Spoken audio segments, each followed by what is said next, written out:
Que se passe-t-il lorsque celui que vous croyez inébranlable, celui qui vous guidait pas à pas dans la foi, tombe devant vos yeux? Frères et sœurs en Christ, que la paix du Seigneur soit sur vous en ce jour de vérité. Installez-vous confortablement, car ce témoignage n'est pas une simple histoire, c'est un rendez-vous divin. J'étais adventiste, fort de mes convictions, de mes sabbats observés, de mes prières régulières et de mon engagement dans l'Église. Ma foi semblait solide, immuable. Mais ce jour-là, tout a basculé. Voir mon pasteur s'effondrer physiquement et spirituellement fut comme un tremblement de terre intérieur. Tout ce que je croyais sûr, tout ce qui semblait stable, a vacillé. J'ai alors réalisé la vérité profonde du psaume, « Malheur à ceux qui mettent leur confiance dans l'homme et qui se confient dans la chair » psaume 146:3. Cette chute m'a rappelé Pierre marchant sur l'eau. Quand il avait les yeux fixés sur Jésus, il marchait au-dessus des vagues. Mais au moment où le doute s'empara de lui, il commença à couler, Matthieu 14:30. Moi aussi, j'avais placé mes yeux et mon cœur sur un homme, et quand il affaiblit, j'ai senti mes propres pieds vaciller dans la tempête. Je me suis souvenu de Moïse, ce serviteur fidèle qui avait conduit Israël hors d'Égypte. Même lui, choisi par Dieu, avait connu la frustration et l'échec, incapable de faire entrer le peuple promis dans le pays de Canaan à cause de ses propres faiblesses. Nombre 20:12. Et pourtant, Dieu n'a jamais abandonné son plan.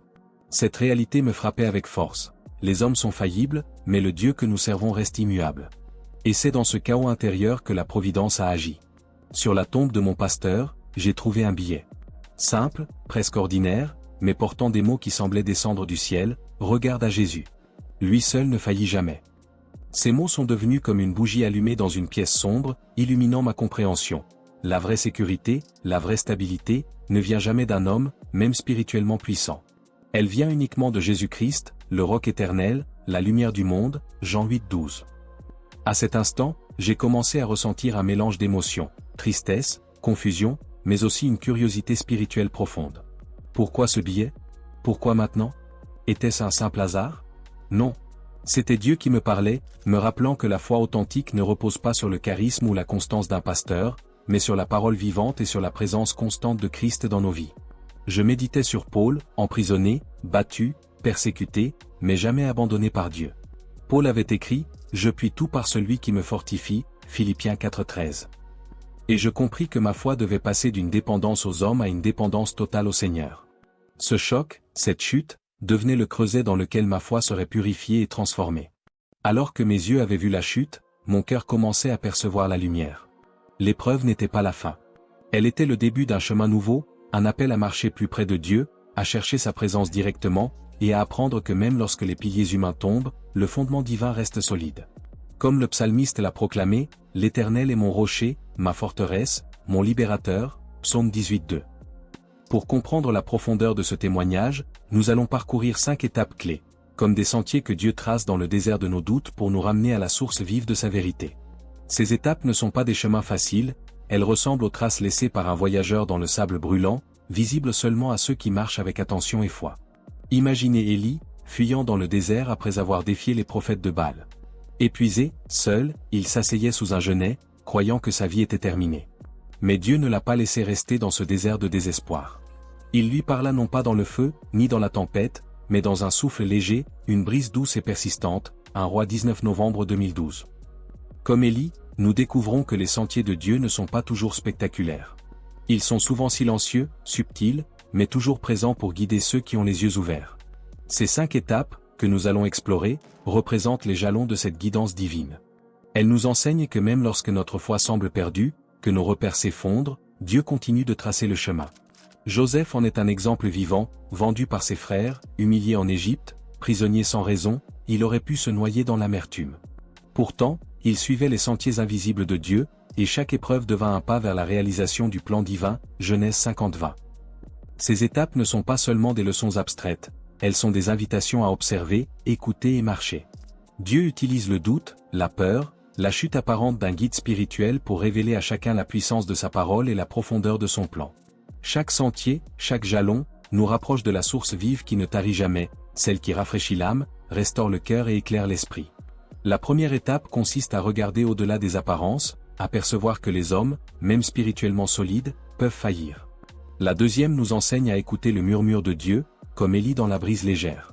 La troisième nous rappelle de ne jamais perdre la direction de la parole, car elle est notre lampe et notre guide, psaume 119 105. La quatrième montre que chaque épreuve a un sens, même si nous ne le comprenons pas immédiatement, et la cinquième révèle que la foi renaît dans l'action et la persévérance, non dans l'attente passive. Imaginez le désert comme votre cœur sec et inquiet. Ces 5 étapes sont les rigoles par lesquelles coule l'eau vive de Dieu, transformant les zones arides en jardins fertiles. Moïse avait besoin de ces sentiers lorsque le peuple murmurait et doutait. Jésus les a tracés pour nous montrer que même dans le chaos, la lumière divine est accessible à ceux qui veulent marcher dans la vérité. Frères et sœurs, ce témoignage ne sera compris pleinement que si vous marchez sur ces sentiers avec moi. Chaque étape est un jalon de foi, un repère divin qui prépare votre cœur à recevoir ce que Dieu veut révéler, que malgré la chute humaine, malgré le doute, sa grâce et sa fidélité demeurent inébranlables.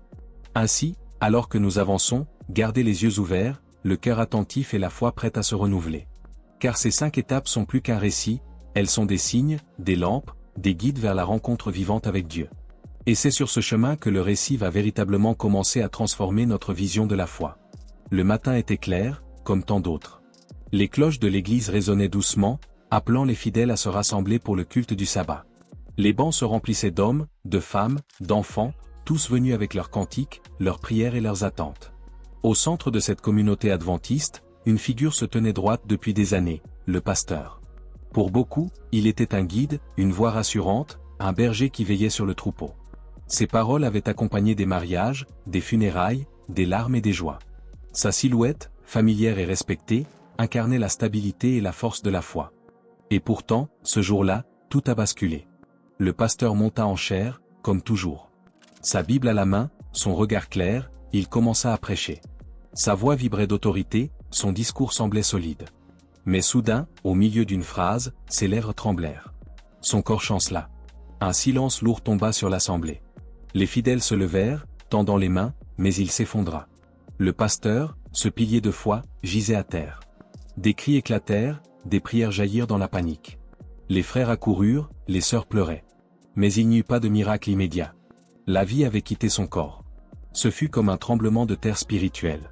Car voyez-vous, mes bien-aimés, quand celui qui nous enseigne s'écroule, quand celui qui semblait plus fort que nous tombe, ce n'est pas seulement son corps qui s'effondre, mais aussi nos certitudes. Beaucoup dans l'assemblée ont senti un vide béant. Certains disaient, « Pourquoi, Seigneur ?» D'autres gardaient le silence, comme si parler aurait brisé quelque chose de sacré. Je me souviens de ma propre réaction. Mon cœur battait violemment. J'étais assis non loin de la chaire. En un instant, le monde que je connaissais s'était fissuré. Ce pasteur, je l'avais écouté des années. Je croyais à sa force spirituelle. Et voilà qu'il tombait devant mes yeux. Frères et sœurs, avez-vous déjà vu tomber un pilier dans votre vie? Un père, une mère, un mentor, un guide? Quand celui que vous pensiez inébranlable s'effondre, c'est comme si le ciel se couvrait soudain de ténèbres. La Bible nous avertit de cette fragilité. Elle dit dans Psaume 146, 3 à 4, « Ne vous confiez pas aux grands, aux fils de l'homme, qui ne peuvent sauver. Leur souffle s'en va, ils rentrent dans la terre, et ce même jour leurs desseins périssent. » Oui, l'homme, même le plus pieux, reste homme. La chair demeure faible. Même Moïse, malgré sa proximité avec Dieu, n'est pas entré dans la terre promise. Même Pierre, ce disciple ardent, a renié Jésus 3 fois avant le chant du coq. La chute du pasteur fut pour moi comme un miroir. J'y ai vu ma propre faiblesse. J'y ai vu la vérité que parfois nous refusons. Aucun homme, aussi spirituel soit-il, n'est Dieu. Tous nous avons des limites, et tous nous retournerons à la poussière. Mais ce choc, mes bien-aimés, n'était pas seulement une douleur. C'était aussi une invitation. Car Dieu permet parfois que les piliers humains s'effondrent pour que nous levions enfin les yeux vers le seul pilier éternel, Jésus-Christ. Je repensais à ces paroles de 1 Corinthiens 10, 12, « Ainsi donc, que celui qui croit être debout prenne garde de tomber. » Comme un avertissement, comme une main posée sur mon cœur. Je croyais être solide dans ma foi adventiste, mais en réalité, je m'étais appuyé plus sur l'homme que sur Dieu. Et vous, qui écoutez ce témoignage aujourd'hui, peut-être vivez-vous la même chose. Peut-être avez-vous vu un leader spirituel faillir. Peut-être avez-vous entendu des scandales, des trahisons, ou simplement observé la faiblesse humaine. Cela vous a ébranlé. Cela vous a blessé. Vous avez douté. Mais écoutez-moi bien, ce n'est pas la fin. La chute d'un homme ne signifie pas la chute de Dieu. La mort d'un pasteur ne signifie pas la mort de la parole. Car Jésus a dit dans Jean 11, 25, « Je suis la résurrection et la vie. Celui qui croit en moi vivra, quand même il serait mort. » Alors, dans ce silence pesant, autour de ce corps étendu, une question brûlait, que faire maintenant? L'Église se regardait, le cœur lourd. Moi, je sentais un vertige spirituel. Était-ce la fin de ma foi, ou le début d'une révélation? C'est là, frères et sœurs, que commence le vrai cheminement. Ce moment où tout s'écroule devient souvent le point de départ de quelque chose de plus grand. Le désert est effrayant, mais c'est dans le désert que Dieu a parlé à Moïse. La tempête est violente, mais c'est au milieu de la tempête que Jésus a apaisé les vents. La croix était une tragédie, mais c'est sur cette croix que notre salut a été scellé. Ainsi, la chute de mon pasteur n'était pas seulement une fin, mais le commencement d'un mystère. Un chemin que je n'avais pas encore compris, mais que Dieu allait éclairer. Et c'est ici que je veux vous inviter à un acte de foi. Si vous avez déjà vu tomber un pilier dans votre vie, écrivez dans les commentaires, « Seigneur, je choisis de m'appuyer sur toi seul. » C'est plus qu'une phrase. C'est une déclaration. Un pas dans la lumière. Abonnez-vous à cette chaîne, car nous allons continuer ce voyage ensemble. Partagez cette vidéo avec quelqu'un qui traverse une perte, un doute, une chute. Car parfois, un témoignage est la main que Dieu tend pour relever une âme. Oui, ce fut une chute inattendue. Oui, ce fut une douleur profonde. Mais ce n'était que la première étape d'un plan plus grand. Car bientôt, un billet, posé sur une tombe, allait transformer ma vision de Dieu à jamais. Le lendemain de la chute du pasteur, l'église adventiste n'avait plus la même atmosphère. Les murs étaient les mêmes, les bancs étaient toujours là, les vitraux laissaient entrer la lumière du sabbat, mais quelque chose de profond avait changé. Ce qui résonnait autrefois de chants et de prières était désormais habité par un silence lourd. Un silence qui n'était pas seulement l'absence de mots, mais un poids sur les cœurs. Les regards étaient vides, les conversations étouffées. Certains ne parlaient pas par peur d'offenser Dieu, d'autres parce qu'ils n'avaient simplement pas de mots. Comment mettre des phrases sur une douleur spirituelle si soudaine? Je me souviens avoir regardé autour de moi. Les enfants semblaient perdus, demandant « Où est le pasteur? Pourquoi ne revient-il pas ?» Les adultes détournaient le regard, incapables de répondre. Chacun portait une blessure invisible. Et moi, je ressentais une étrange dualité, d'un côté, une profonde tristesse, et de l'autre, une colère sourde. Pourquoi, Seigneur? Pourquoi lui? Pourquoi maintenant? C'est alors que je compris que le silence était une épreuve en soi. Non pas seulement l'absence de son, mais l'absence de réponse. La Bible nous parle de ces moments. Dans Lamentations 3, 28 à 29, il est écrit, « Il se tiendra solitaire et silencieux, parce que l'Éternel le lui impose, il mettra sa bouche dans la poussière, sans perdre l'espérance. » Ce silence imposé par Dieu n'est pas un vide, mais un espace pour écouter autrement. Quand les mots des hommes ne suffisent plus, c'est souvent le moment où la voix de Dieu se prépare à se faire entendre. Pourtant, ce silence pesait lourdement sur la communauté. Certains fidèles commençaient à s'éloigner. Ils venaient au culte, mais leur foi vacillait.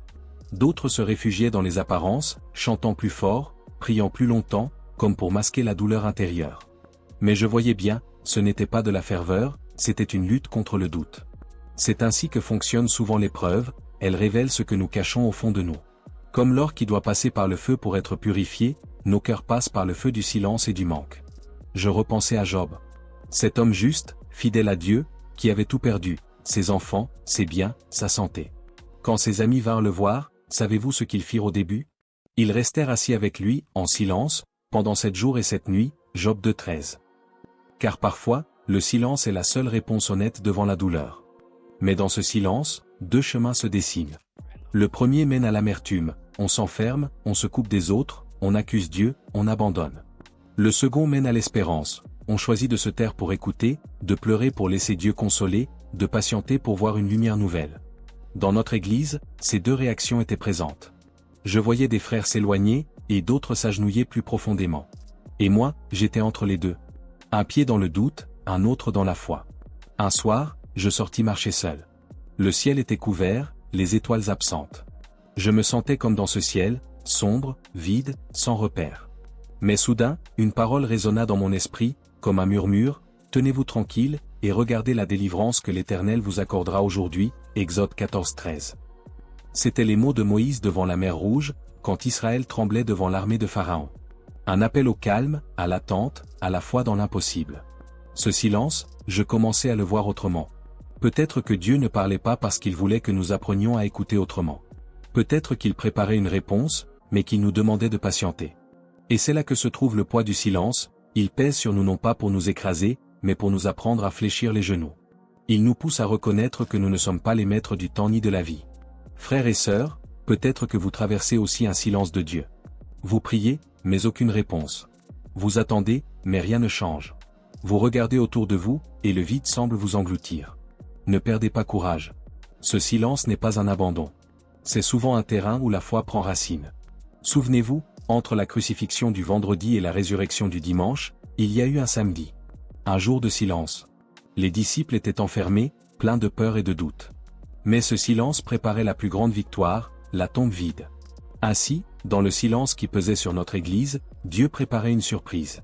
Nous ne le savions pas encore, mais un simple billet, déposé discrètement sur une tombe, allait faire trembler nos âmes plus que 1000 sermons.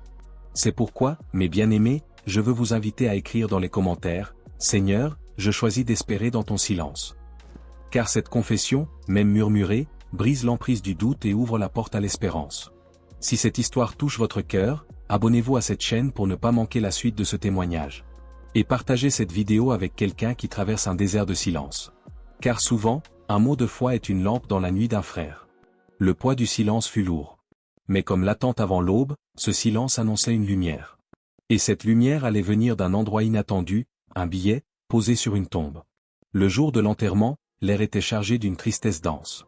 Le soleil brillait, mais pour nous, il semblait pâle, presque étranger. La terre fraîchement retournée attendait, et les fleurs posées sur le cercueil essayaient en vain d'adoucir la dureté de ce moment. Les membres de l'église se tenaient là, certains en silence, d'autres murmurant des prières entre leurs larmes. La scène avait quelque chose d'irréel. Comment se tenir devant la tombe de celui qui, quelques jours plus tôt, nous parlait encore de la vie éternelle? Comment accepter que cette voix soit éteinte? J'étais là, figé, incapable de chanter, incapable même de prier. Tout en moi criait, mais aucun son ne sortait. Quand enfin la foule commença à se disperser, un détail attira mon regard. Quelqu'un, je ne sais pas qui, avait glissé un petit papier, un billet, sur la pierre froide qui recouvrait la tombe. À première vue, cela paraissait insignifiant. Mais quelque chose dans mon cœur m'attira vers lui. J'hésitais. Était-ce ma place? Fallait-il que je le lise? Mais une voix intérieure me soufflait, « Approche ». Je fis donc quelques pas, lentement, comme si le sol lui-même pesait sous mes pieds. Mes mains tremblaient lorsque je ramassai ce billet plié. Il était froissé, comme écrit à la hâte, mais chaque trait semblait chargé d'une force invisible. Je l'ouvris, et ce que je lui fis battre mon cœur d'une manière que je n'oublierai jamais. Ne pleurez pas pour moi. Regardez à Jésus. C'est lui le vrai berger. J'ai chuté comme tout homme, mais lui ne faillit jamais. Fixez vos yeux sur l'éternité. Là est notre espérance. Je restai pétrifié. Ces mots n'étaient pas signés, mais c'était comme si la voix du pasteur lui-même parlait depuis la tombe. Un frisson me parcourut. Ce n'était pas un message d'adieu, mais une redirection. Une main invisible m'arrachant à ma douleur pour me tourner vers une vérité que j'avais négligée. Jésus seul est le fondement de la foi. Je relus encore et encore. Regardez à Jésus. Lui ne faillit jamais. Ces phrases résonnaient comme un écho des Écritures. Je pensais à Hébreux 12:2, ayant les regards sur Jésus, le chef et le consommateur de la foi, qui, en vue de la joie qui lui était réservée, a souffert la croix, méprisé l'ignominie, et s'est assis à la droite du trône de Dieu. Oui. Voilà la clé. Tout homme, même le plus spirituel, peut tomber, faillir, mourir. Mais Jésus, lui, demeure éternel. Sa croix n'a pas été une chute, mais une victoire. Sa mort n'a pas été une fin, mais le commencement de notre vie nouvelle. Et soudain, le silence qui pesait sur mon âme se brisa. Ce billet n'était pas seulement un papier. C'était une réponse divine. Comme si Dieu avait choisi ce moyen inattendu pour me dire, ne t'attache pas à l'homme. Attache-toi à moi. Je levai les yeux, et pour la première fois depuis la chute du pasteur, je pus prier sincèrement, Seigneur, pardonne-moi d'avoir mis ma foi dans un homme. Apprends-moi à ne compter que sur toi. Frères et sœurs, il y a des moments où Dieu choisit des moyens étranges pour parler. Un buisson ardent pour Moïse. Un âne pour Balaam. Un corbeau pour nourrir Élie. Et parfois, un simple billet sur une tombe. Ce billet mystérieux fut pour moi une révélation. Car il venait briser l'idolâtrie subtile qui s'était glissée dans mon cœur. J'avais fait de mon pasteur un roc, alors que seul Christ est le roc. Jésus lui-même avait averti dans Matthieu 7, 24-25, « C'est pourquoi, quiconque entend ces paroles que je dis et les met en pratique, sera semblable à un homme prudent qui a bâti sa maison sur le roc. La pluie est tombée, les torrents sont venus, les vents ont soufflé et se sont jetés contre cette maison, elle n'est point tombée, parce qu'elle était fondée sur le roc. » Le roc n'est pas un pasteur. Le roc n'est pas une église. Le roc, c'est Jésus. Et tant que nous bâtissons sur lui, rien ne pourra nous renverser. Mais permettez-moi de vous poser une question, sur quoi bâtissez-vous votre foi? Sur un homme? Sur une tradition? Sur une institution? Ou sur le Christ vivant? Ce billet m'a mis face à cette question. Et je compris que tant que je cherchais ma sécurité dans un homme, ma foi resterait fragile. Mais si je plaçais mes regards sur Jésus, alors même dans la mort, même dans le deuil, je trouverais la vie. Je serrai le billet contre ma poitrine. Ce n'était pas une relique, ce n'était pas un talisman. C'était un rappel. Une flèche pointée vers le ciel. En sortant du cimetière, une paix étrange commença à descendre en moi. La douleur était toujours là, mais elle n'était plus désespérée. Elle devenait un tremplin vers une espérance plus grande. Mais dans ce silence, deux chemins se dessinent. Le premier mène à l'amertume, on s'enferme, on se coupe des autres, on accuse Dieu, on abandonne. Le second mène à l'espérance, on choisit de se taire pour écouter, de pleurer pour laisser Dieu consoler, de patienter pour voir une lumière nouvelle. Dans notre Église, ces deux réactions étaient présentes. Je voyais des frères s'éloigner, et d'autres s'agenouiller plus profondément. Et moi, j'étais entre les deux. Un pied dans le doute, un autre dans la foi. Un soir, je sortis marcher seul. Le ciel était couvert, les étoiles absentes. Je me sentais comme dans ce ciel, sombre, vide, sans repère. Mais soudain, une parole résonna dans mon esprit, comme un murmure, « Tenez-vous tranquille, et regardez la délivrance que l'Éternel vous accordera aujourd'hui » Exode 14:13. C'étaient les mots de Moïse devant la mer Rouge, quand Israël tremblait devant l'armée de Pharaon. Un appel au calme, à l'attente, à la foi dans l'impossible. Ce silence, je commençais à le voir autrement. Peut-être que Dieu ne parlait pas parce qu'il voulait que nous apprenions à écouter autrement. Peut-être qu'il préparait une réponse, mais qu'il nous demandait de patienter. Et c'est là que se trouve le poids du silence, il pèse sur nous non pas pour nous écraser, mais pour nous apprendre à fléchir les genoux. Il nous pousse à reconnaître que nous ne sommes pas les maîtres du temps ni de la vie. Frères et sœurs, peut-être que vous traversez aussi un silence de Dieu. Vous priez, mais aucune réponse. Vous attendez, mais rien ne change. Vous regardez autour de vous, et le vide semble vous engloutir. Ne perdez pas courage. Ce silence n'est pas un abandon. C'est souvent un terrain où la foi prend racine. Souvenez-vous, entre la crucifixion du vendredi et la résurrection du dimanche, il y a eu un samedi. Un jour de silence. Les disciples étaient enfermés, pleins de peur et de doute. Mais ce silence préparait la plus grande victoire, la tombe vide. Ainsi, dans le silence qui pesait sur notre Église, Dieu préparait une surprise. Nous ne le savions pas encore, mais un simple billet, déposé discrètement sur une tombe, allait faire trembler nos âmes plus que 1000 sermons. C'est pourquoi, mes bien-aimés, je veux vous inviter à écrire dans les commentaires, « Seigneur, je choisis d'espérer dans ton silence. » Car cette confession, même murmurée, brise l'emprise du doute et ouvre la porte à l'espérance. Si cette histoire touche votre cœur, abonnez-vous à cette chaîne pour ne pas manquer la suite de ce témoignage. Et partagez cette vidéo avec quelqu'un qui traverse un désert de silence. Car souvent, un mot de foi est une lampe dans la nuit d'un frère. Le poids du silence fut lourd. Mais comme l'attente avant l'aube, ce silence annonçait une lumière. Et cette lumière allait venir d'un endroit inattendu, un billet, posé sur une tombe. Le jour de l'enterrement, l'air était chargé d'une tristesse dense. Le soleil brillait, mais pour nous, il semblait pâle, presque étranger. La terre fraîchement retournée attendait, et les fleurs posées sur le cercueil essayaient en vain d'adoucir la dureté de ce moment. Les membres de l'église se tenaient là, certains en silence, d'autres murmurant des prières entre leurs larmes. La scène avait quelque chose d'irréel. Comment se tenir devant la tombe de celui qui, quelques jours plus tôt, nous parlait encore de la vie éternelle? Comment accepter que cette voix soit éteinte? J'étais là, figé, incapable de chanter, incapable même de prier. Tout en moi criait, mais aucun son ne sortait.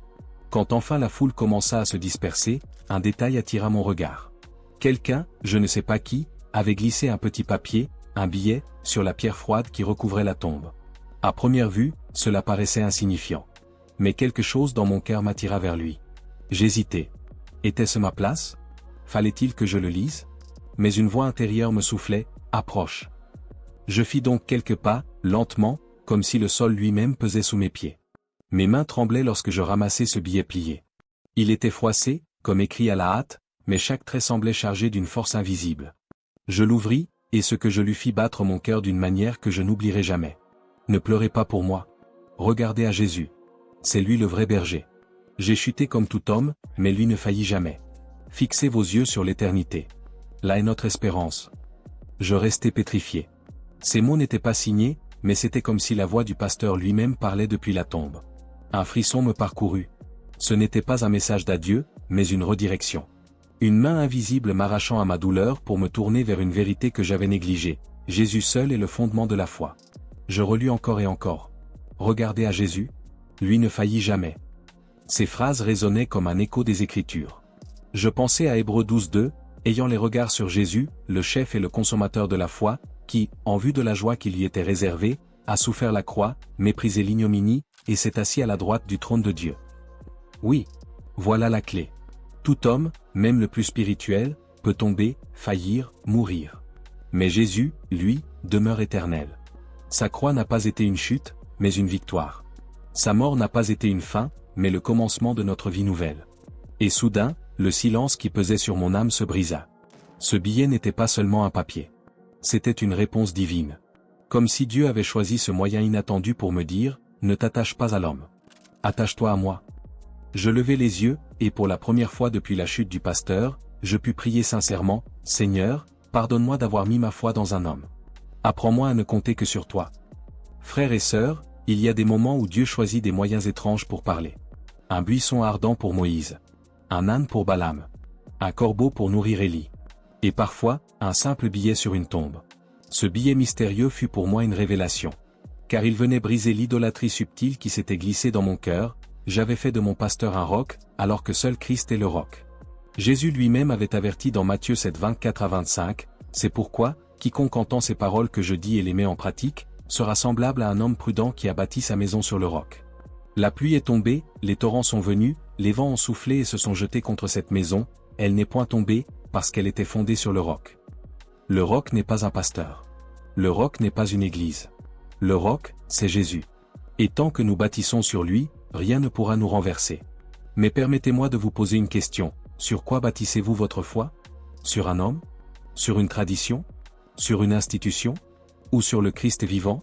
Ce billet m'a mis face à cette question. Et je compris que tant que je cherchais ma sécurité dans un homme, ma foi resterait fragile. Mais si je plaçais mes regards sur Jésus, alors même dans la mort, même dans le deuil, je trouverais la vie. Je serrai le billet contre ma poitrine. Ce n'était pas une relique, ce n'était pas un talisman. C'était un rappel. Une flèche pointée vers le ciel. En sortant du cimetière, une paix étrange commença à descendre en moi. La douleur était toujours là, mais elle n'était plus désespérée. Elle devenait un tremplin vers une espérance plus grande. Et je veux aujourd'hui vous transmettre ce même message. Regardez à Jésus. Lui seul est fidèle. Lui seul est éternel. Lui seul est capable de vous porter quand tout s'effondre.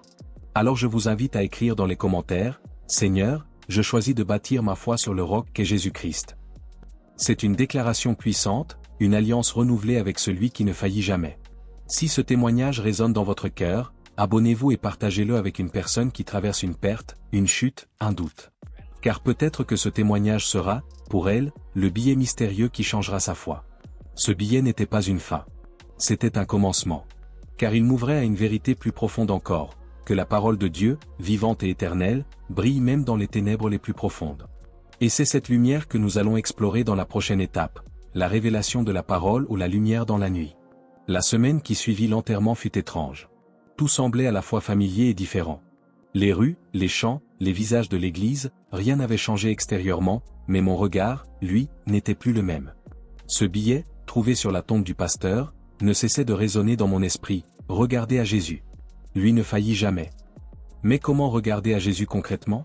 Comment faire quand les ténèbres de la douleur et du doute semblent plus réelles que la lumière?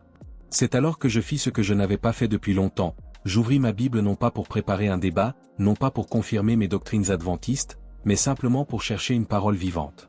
J'avais besoin de quelque chose qui parle à mon cœur, pas seulement à mon intellect.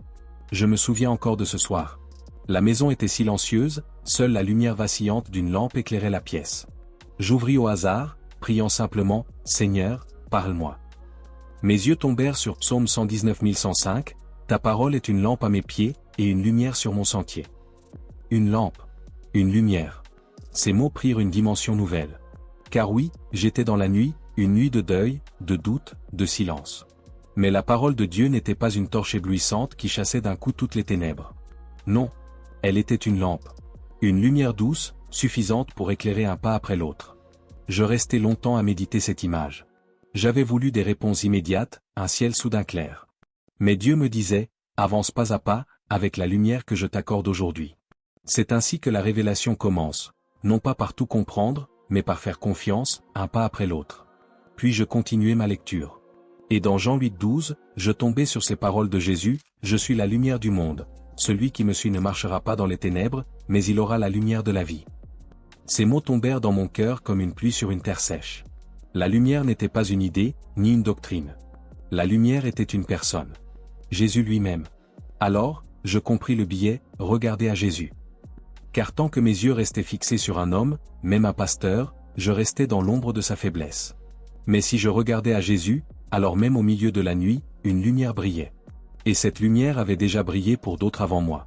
Souvenez-vous de Paul et Silas, enfermés dans une prison sombre, les pieds liés, le dos meurtri. Ils auraient pu se taire, se plaindre, désespérer. Mais que firent-ils? Ils chantèrent des hymnes à Dieu, et les prisonniers les entendaient, Actes 16-25. Dans cette nuit de chaînes, la lumière de la parole transforma leurs cellules en sanctuaire. Et soudain, un tremblement de terre ouvrit les portes. Je me dis alors, si Paul a trouvé la lumière dans une prison, je peux la trouver dans mon deuil. Si Silas a chanté dans les ténèbres, je peux adorer dans mes larmes. Cette révélation fut progressive. Chaque soir, je retournais à la Bible. Et chaque soir, un nouveau verset semblait m'attendre. Comme si Dieu lui-même avait écrit une lettre pour moi. Un soir, je tombais sur Ésaïe 40, 29-31, il donne de la force à celui qui est fatigué, et il augmente la vigueur de celui qui tombe en défaillance. Les adolescents se fatiguent et se lassent, et les jeunes hommes chancellent, mais ceux qui se confient en l'Éternel renouvellent leur force. Ils prennent leur vol comme les aigles, ils courent et ne se lassent point, ils marchent et ne se fatiguent point. Je m'arrêtai, les larmes aux yeux. C'était moi, ce jeune homme fatigué, chancelant. Mais Dieu me promettait une force nouvelle, un envol comme celui de l'aigle. Oui, j'étais tombé dans la nuit, mais une lumière me relevait. La parole devenait pour moi ce qu'elle avait été pour Jérémie, qui disait dans Jérémie 15-16, « J'ai recueilli tes paroles, et je les ai dévorées, tes paroles ont fait la joie et l'allégresse de mon cœur. » Plus je lisais, plus je sentais une guérison intérieure. Pas un oubli de la douleur, mais une transformation de cette douleur en semence. La mort du pasteur n'était plus une fin désespérée, mais une invitation à planter ma foi plus profondément dans le sol de la parole. Et c'est là que je compris quelque chose de fondamental. Le vrai héritage d'un serviteur de Dieu n'est pas son charisme, ni son éloquence, ni même ses œuvres visibles. Le vrai héritage, c'est de pointer les autres vers la parole vivante, afin qu'ils puissent marcher seuls quand lui n'est plus là. Mes bien-aimés, laissez-moi vous poser cette question. Quelle est votre relation avec la parole de Dieu? Est-elle une simple lecture dominicale? Une obligation religieuse? Ou est-elle la lampe quotidienne de vos pas? Car dans ce monde de confusion, d'incertitude, de ténèbres, seule la parole demeure inébranlable. Jésus l'a dit dans Matthieu 24-35, « Le ciel et la terre passeront, mais mes paroles ne passeront point. » Alors, j'aimerais vous inviter à un engagement. Prenez aujourd'hui la décision d'ouvrir la Bible chaque jour, même si ce n'est qu'un seul verset, même si ce n'est qu'une lampe pour un pas. Et écrivez dans les commentaires, « Ta parole est ma lumière, Seigneur. » Ce n'est pas une formule, c'est une clé. Car plus vous proclamez cette vérité, plus elle s'enracine dans votre cœur. Je sais qu'il y en a parmi vous qui traversez une nuit profonde. Peut-être une perte, peut-être un échec, peut-être un silence. Mais sachez-le, il y a une lumière, et cette lumière, c'est Jésus révélé dans la parole. Et moi, à travers ce billet mystérieux et ces nuits d'études, j'ai commencé à voir cette lumière. Une lumière qui ne vient pas des hommes, mais de celui qui a vaincu la mort. Mais ce n'était pas encore la fin de mon chemin. Car cette lumière, en entrant dans mon cœur, allait produire une transformation profonde, une foi renouvelée, que je n'aurais jamais imaginée. Et c'est ce que nous allons découvrir dans la 5e et dernière étape, la transformation de la foi, un cœur renouvelé. La pluie tombait doucement ce matin-là, comme si le ciel lui-même partageait nos larmes. La tombe du pasteur était encore fraîche, la terre humide gardait l'empreinte des fleurs déposées par des mains tremblantes. Mais mon regard, ce jour-là, ne s'arrêtait plus sur la perte. Il se posait sur ce billet mystérieux qui, à lui seul, avait ouvert une brèche dans mon âme. Ce billet n'était pas un texte ordinaire. Ces phrases, simples mais brûlantes, résonnaient comme une voix venue d'ailleurs. On y lisait « Ne pleurez pas comme ceux qui n'ont pas d'espérance. Souvenez-vous, le serviteur tombe, mais le maître demeure. Ne mettez pas votre foi dans l'argile, mais dans la pierre vivante. Le Seigneur revient bientôt. » Ces mots m'ont transpercé comme une épée à double tranchant. À cet instant, je compris que Dieu me parlait à travers cette fragilité humaine, me rappelant une vérité éternelle. La foi véritable ne repose jamais sur l'homme, mais sur Dieu seul. Jusqu'alors, ma marche chrétienne avait été comme celle d'un enfant qui tient la main de son père. Je suivais le pasteur, j'écoutais ses enseignements, je me rassurais de sa constance. Mais quand sa main a lâché, j'ai vacillé. J'ai pris conscience que ma foi s'était construite davantage sur la stabilité d'un homme que sur la fidélité inébranlable du Christ. Et c'est là que l'Écriture s'est imposée à moi avec une force nouvelle. Maudit soit l'homme qui se confie dans l'homme, qui prend la chair pour son appui et qui détourne son cœur de l'Éternel. Mais béni soit l'homme qui se confie dans l'Éternel, dont l'Éternel est l'espérance. Jérémie 17:5-7. Je découvrais que Dieu voulait me déplacer. Il ne voulait pas que je reste fixé sur la chute d'un pilier terrestre, mais que je lève les yeux vers le rocher éternel qui ne s'effondre jamais. À partir de ce jour, quelque chose a changé. La prière n'était plus une répétition apprise dans les murs de l'église. Elle devenait un cri du cœur, une respiration de l'âme. Chaque matin, je me levais avec le besoin urgent de parler à Dieu, pas pour remplir un devoir, mais parce que je savais qu'il était vivant, qu'il m'écoutait, qu'il me répondait. Je comprenais ce que signifiait le verset. Approchons-nous donc avec assurance du trône de la grâce, afin d'obtenir miséricorde et de trouver grâce, pour être secourus dans nos besoins, Hébreux 4:16. De même, la lecture de la parole devenait une découverte passionnée. Chaque chapitre semblait écrit pour moi, comme si Dieu m'envoyait chaque jour une lettre d'amour. Le psaume 119 105 résonnait avec force. Ta parole est une lampe à mes pieds, et une lumière sur mon sentier. Je ne cherchais plus simplement à connaître les doctrines de l'Église, je cherchais à connaître le cœur de Dieu.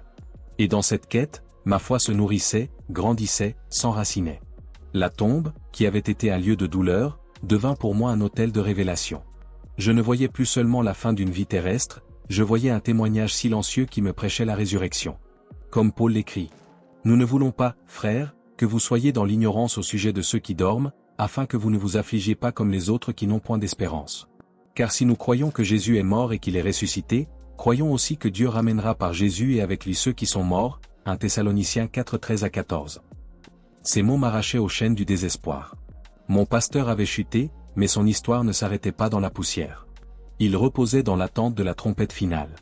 Et moi, je comprenais que ma mission était de continuer à marcher, non pas les yeux fixés sur une tombe, mais sur le ciel. Dieu m'a montré que cette épreuve n'était pas une malédiction, mais une purification.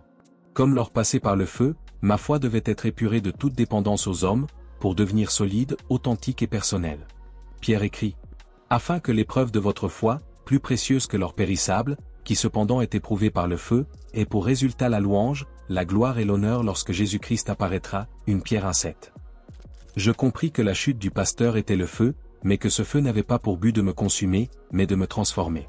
Dès lors, tout a changé dans ma manière de marcher avec Dieu. Le sabbat, autrefois une habitude, devint une rencontre vivante avec celui qui m'attendait. Le service dans l'église, autrefois un devoir, devint un privilège d'amour. Même les épreuves de la vie prenaient un autre sens, elles n'étaient plus des obstacles, mais des tremplins pour aller plus haut avec Christ. Je pouvais dire avec Paul. Ce n'est plus moi qui vis, c'est Christ qui vit en moi. Si je vis maintenant dans la chair, je vis dans la foi au Fils de Dieu, qui m'a aimé et qui s'est livré lui-même pour moi, Galates 2:20. Frères et sœurs, peut-être que toi aussi tu as été blessé par la chute d'un homme de foi, d'un leader, d'un pasteur, ou même d'un parent spirituel. Peut-être que tu as été déçu, trahi, ou que tu portes encore la douleur du silence laissé derrière eux. Mais écoute bien, ta foi n'a pas besoin de mourir avec eux. Car celui qui est la source de toute espérance, Jésus-Christ, est toujours vivant. Sa tombe est vide. Son trône est éternel. Sa fidélité ne faillira jamais. Aujourd'hui, Dieu t'invite à déplacer ton regard. Cesse de t'appuyer sur les colonnes humaines, et bâtis ta maison sur le rocher. Et ce rocher, c'est Christ. Le billet sur la tombe n'a pas seulement changé ma foi. Il a redonné vie à mon cœur. Il a transformé mon deuil en espérance, mon désespoir en confiance, ma dépendance aux hommes en une dépendance totale au Christ. Et je peux témoigner aujourd'hui, non pas avec tristesse, mais avec une joie inébranlable, un cœur renouvelé est un cœur qui a trouvé son centre en Jésus seul. Frères et sœurs bien-aimés, l'histoire que vous venez d'entendre n'est pas simplement celle d'un homme tombé, ni même celle d'une église plongée dans le silence. C'est l'histoire d'un Dieu vivant, qui s'est transformé nos blessures en bénédictions, nos larmes en source d'eau vive, nos tombeaux en jardin d'espérance. La mort de ce pasteur, douloureuse et incompréhensible, fut le creuset dans lequel ma foi s'est forgée de nouveau. Mais cette épreuve n'a pas eu le dernier mot, car le dernier mot appartient toujours à Jésus-Christ, le ressuscité. L'Écriture dit, « Car je sais que mon Rédempteur est vivant, et qu'il se lèvera le dernier sur la terre. Quand ma peau sera détruite, il se lèvera. Quand je n'aurai plus de chair, je verrai Dieu. » Job 19, 25-26. Oui, mes amis, le Christ est ce Rédempteur vivant. Lui seul ne tombe jamais. Lui seul ne nous abandonne jamais. Lui seul peut faire jaillir une lumière éclatante au milieu de nos nuits les plus profondes. Aujourd'hui, je veux te dire ceci, ne laisse pas ta foi mourir sur une tombe. Ne laisse pas les échecs humains, les trahisons, les chutes ou les déceptions voler ta couronne éternelle. Lève tes yeux vers le ciel, car c'est de là que viendra ton secours. Souviens-toi de cette promesse. Voici, il vient avec les nuées. Et tout œil le verra, même ceux qui l'ont percé, et toutes les tribus de la terre se lamenteront à cause de lui. Oui. Amen. Apocalypse 1:7. Un jour très bientôt, la tombe de mon pasteur s'ouvrira, tout comme celle de nos proches endormis dans le Seigneur.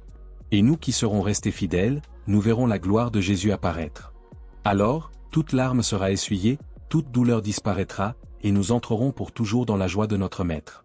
Mais jusque-là, n'oublie jamais, la foi n'est pas bâtie sur les hommes, mais sur le Christ. C'est lui la pierre angulaire, la lumière du monde, l'alpha et l'oméga, le commencement et la fin. Alors je t'invite, là où tu es, à faire un pas de foi. Mets de côté tes blessures, tes doutes, tes illusions. Dépose-les au pied de la croix. Et laisse le Seigneur renouveler ton cœur, comme il a renouvelé le mien. Si cette histoire a touché ton âme, je t'invite à écrire en commentaire cette prière de foi. Seigneur Jésus, je mets aujourd'hui ma confiance en toi seul, mon rocher éternel. Abonne-toi à cette chaîne pour ne pas manquer les prochains rendez-vous divins, et partage cette vidéo avec une personne qui traverse le doute ou la souffrance. Tu ne sais jamais, peut-être qu'à travers ce simple geste, Dieu changera une vie. Et maintenant, recevez cette bénédiction. Que la paix qui surpasse toute intelligence garde vos cœurs et vos pensées en Jésus-Christ. Que la lumière du Seigneur éclaire vos pas, et que son retour glorieux soit votre espérance constante. Amen.